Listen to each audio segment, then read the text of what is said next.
السلام عليكم ورحمة الله وبركاته. أهلا بكم في محل الشيخ العطارين. النهاردة هنبدأ أول حلقة من حلقات الدورة التدريبية لست البيت في اختيار البهارات بتاعتها، ازاي تجيبها، ازاي تتأكد ان هي مش مغشوشة، ازاي تعرف ان هي كويسة، فوائدها لو في خلطة منها باظت او حاجة او عايزة تعدلها. كل الكلام ده هنقوله. هناخد البهارات بالترتيب من اول الفلفل الاسمر، الكمون، الكزبره، كل ما هو هتقدر تشتريه من اي مكان من عندنا او من عند اي حد تاني في اي مكان في الجمهوريه. هنقول لها تشتريه ازاي.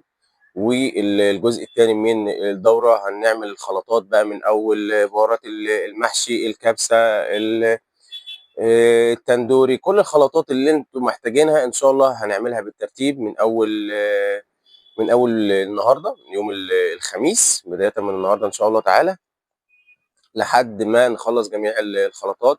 كل عام وانتم بخير بقى، احنا داخلين على رمضان وعايزين كل يوم اكله جديد. تعالوا بقى نبدا معانا من اول الفلفل الاسمر ونشوف شكله عامل ازاي ونشتريه ازاي، حصى ولا ناعم، ولو فيه مشكله اعرفها ازاي. في مثل بيقول: اشتري اللحمه من عند العطار وما تشتريش اللحمه من عند الجزار. ده دليل ان البهارات هي اساس عمل كل انواع الخلطات اللي هي ممكن تخلينا ناكل الاكل، بدليل ان النهارده الغش بقى منتشر وكله بيعتمد على البهارات. اول حاجه نبدا معانا النهارده الفلفل الاسمر. ده الفلفل الاسمر بتبقى حبايه مجعده بالشكل ده، ما بتبقاش مستويه اهي. في موجود منها البرازيلي، موجود الفيتنامي. البرازيلي بتبقى حبايته كبيره شويه، ما بتبقاش صغيره، بتبقى الحراره بتاعتها اقل. لكن الفيتنامي بتبقى حبايته صغيره بس درجه الحراره بتاعته اقل. بعد كده بيجي الهندي، بس بلاش موضوع الهندي لان هو بيبقى ثماره زياده شويه، لو اتحط في شوربه او حاجه بيغماها وبيبقى ملوش لازمه. ده شكله المطحون، بيبقى مدي على بياض شويه. المطحون ده اسهل حاجه ان هو يتغش، في ناس بتطحنه زي ما انت شايف كده اهو. حط عليه بقسماط، بيطحن فلفل صيني اللي هو الاسمر. الفلفل الصيني النهارده موجود ابو 60 70 جنيه مقارنه بالفلفل ابو 380 جنيه وابو 400 جنيه. في فروق كبيره قوي في الغش. يبقى احنا كده عرفنا شكل الفلفل الاسمر الحصى وشكله وهو ناعم. الفلفل الاسمر لو احنا خدنا حبايه منه وفتحناها هنلاقيها من جوه بيضه بالشكل ده، ولو جينا ندوقها هنلاقي طعمها لاذع.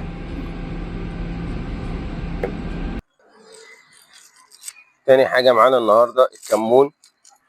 وده الكمون البلدي اللي هو الصعيدي، بيبقى لونه اخضر. لو مسكت قطعتين منه او حاجه او فركتهم تلاقي فيه زيت وله ريحه مميزه، ريحه قويه جدا. ده البحيري، اسف الصعيدي الاول وبعدين البحيري، وفي منافسه قويه النهارده داخل فيها الكمون بتاع الوادي الجديد. ده شكله وهو مطحون بيبقى لونه اخضر، ريحته عاليه، لو فركته تلاقي ايدك زيتت وتحس ان هي الريحه لزقت فيها. مختلف خالص عن اللي هو الصناعي موجود النهارده، اللي هو المصنع، الكمون المصنع. طبعا موجود الكمون الهندي وده ارضى الانواع، بس هو ساعات ناس كتيره بتستخدمه علشان الطحن وتقليل التكلفه. عايز تعرف الفرق؟ امسك كمونه في ايدك افركها هتلاقي فيها ريحه زيت، ريحته ما تطلعش من ايدك، ريحته حلوه. لكن اللي هو الكمون اللي هو الشعبي اللي موجود في السوق المطحون لا ريحه ولا طعم ولا شكل. تعالوا بقى نروح للكزبره.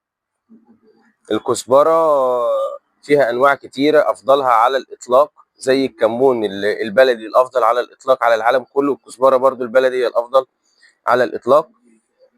موجود منها اللي هي الكزبره السوري، وموجود الاوكراني والروسي، ودول اقل حاجه برضو لما بتطحن بتبقى بالشكل ده. دي على فكره اللي هي الاوكراني لان مفيش بلد دلوقتي حاليا. وده شكلها بعد الطحن، بتبقى ريحتها اقل من البلدي. البلدي لا يعلى عليه في موضوع الكزبره.